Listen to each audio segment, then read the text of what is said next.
How you doing? This is John, and welcome to John's Long Box. Today we're going to do part two on our focus on George Perez. So let's open up to where I left off with the Avenging Artistry. So there we got some Moondragon and Iron Man, and there we go. There's the Beast, 1978. That's the Beast that I always remembered. The fun-loving ladies' man, goofball, still a scientific genius, but not lamenting in this torture that he seems to be cursed with in the X-Men. The George Perez run on the Avengers. Oh my God, that was my introduction to the Avengers. So they are my Avengers. That is something I will always remember. His Hawkeye when he was in the past, hanging out with the two-gun kid, just I don't know, just fun stuff. There's the Scarlet Witch. I think she hurt her arm fighting Count Nefaria, and I liked that she had her arm in a bandage for a couple of issues. This should look good through a mirror. Just great stuff. Is Wonder Man beating the crap out of that's the Grim Reaper. That's his actual brother. That's Simon Williams, and I forget his last name, but they're brothers. I showcased this comic when the Avengers met with the Guardians of the Galaxy. Look at that. That is just so great. And then here's 171. I got to break this out. This is just amazing. Scarlet Witch she's up there with Jean Grey as far as just tortured background, tortured background. There's Ultron just there, looming and all powerful.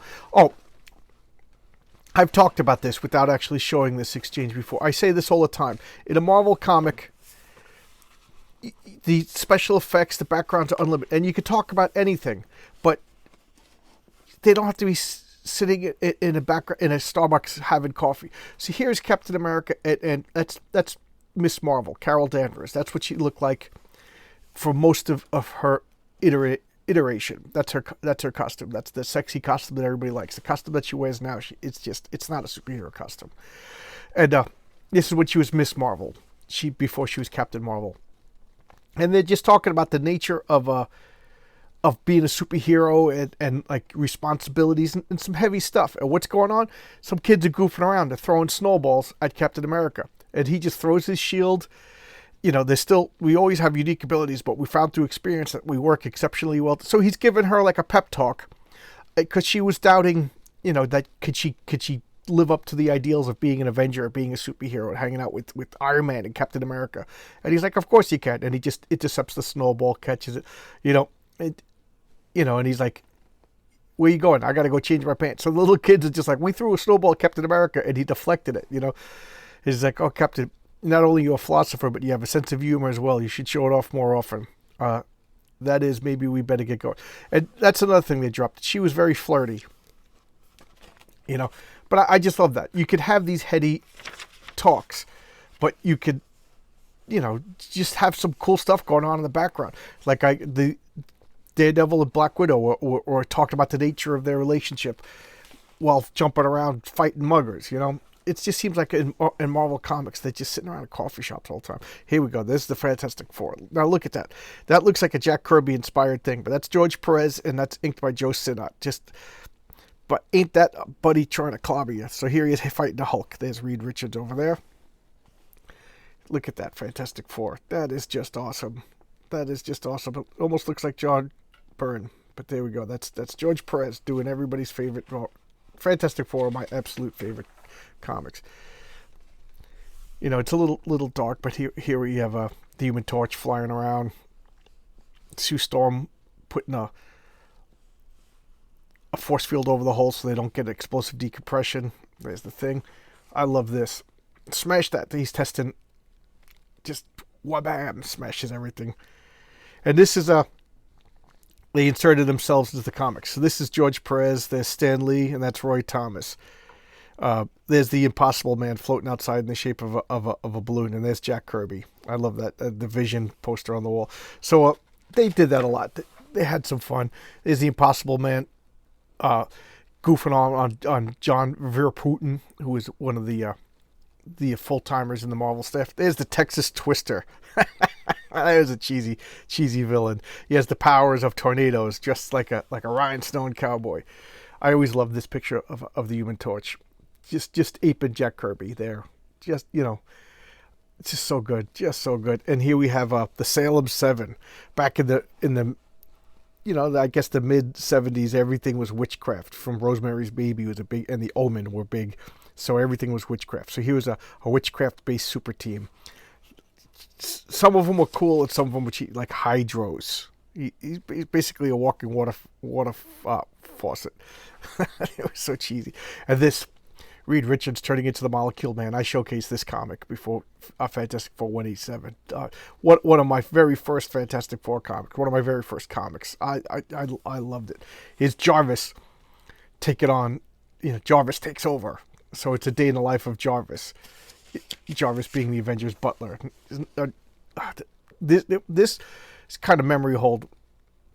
Red Ronin was a bad guy who fought the Shogun Warriors, and then when Marvel lost the rights to the Shogun Warriors, they still kept Red Ronin because Marvel created him. So it's like a giant mech that they battle. Here's Hank Pym going a little nuts, forgetting everything and reverting back to his Ant-Man identity. That was a great comic. And here, the Absorbing Man. This just established that the Absorbing Man could fight the entire Avengers. He's just that powerful. You creep over here, just grab this girl. And here's the Titans with the Judas contract. This was George Perez at the height of his powers over here. The early 80s. That was his time. Oh, the Recombats. Yeah, that was a goof on the DNA agents. The DNA agents were big. They came in like a comet and, exploded and disappeared. Exploded on the scene and then disappeared. More Teen Titans. This was just so good. So good. So good. This is a must in anybody's comic book collection. Tales of the Teen Titans Annual number 3. That's the end of Terra. Oh my God, that is so good. And here, lot of deaths in the Teen Titans. That's Wally West. Kid Flash quits, and that's Robin becomes Nightwing. Hive, a B-based supervillain group that's pretty good. And this was Tales of the New Teen Titans. The Teen Titans were so popular that they had a spin-off group. And here's where he went to Justice League. I just wish this was in color. That is Brother Blood. How cool is that? He has like volcanic blood that he bathes in. Just so cool. Just so cool. There's a spotlight on Raven, Coriandor, Starfire. And George Perez says that he based Coriandor on a Puerto Rican dancer. I don't remember her name, but it's funny when you see a picture of her. She looks exactly like Starfire. There's Terra just beating the crap out of everybody. Look at all these covers. Just so good. Just so good. I could go on and on. Oh, this was Normal Man? I don't know what this is, but I think this was from Sex and Violence, which was really bad. I'm not going to lie. The art was great, but the story was bad. I'm not even going to get into it here. And here we have, why can't I remember his name? Behemoth or something like that from the Justice Machine. From the Justice Machine. I can't remember his name. Titan, that's his name. I love these pencils. Is Spider-Man fighting the Scorpion. Look at that. I love when they draw Spider-Man all muscular and powerful. Look, this is just like this. Richard Nixon. I love when they show the pencils. And here's from Crisis on Infinite Earths. Oh, this is some early George Perez. You could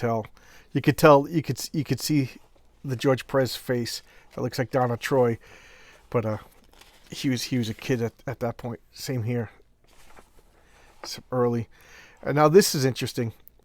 This was the first, I think, Justice League meets the Avengers that was canceled. Oh, no, this isn't. Here we go. This is from Superpowers, the toy line. Look at this. George Perez drawing the Fantastic Four with Medusa. She joined for a while Susan Storm was pregnant with Franklin. Look at that. Look, Reed Richards looking all cool. And this is from the Justice League Avengers. The first time they tried to do it, and for whatever reason it fell through. So these were some pencils that look, it involves Kang, there's Thor, and just his the original Justice League from the late 70s.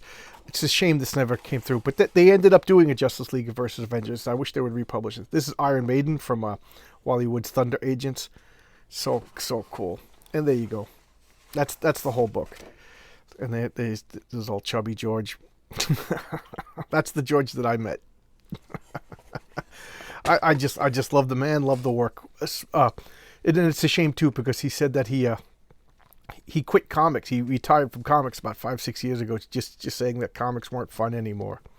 They, right from the horse's mouth. And George Perez is the horse, man. He was the greatest. So for him to say the comics were no fun, who am I to argue with that? So I hope you like this. This was 2 days talking about the focus on George Perez. I'm sure you could still get a copy of this.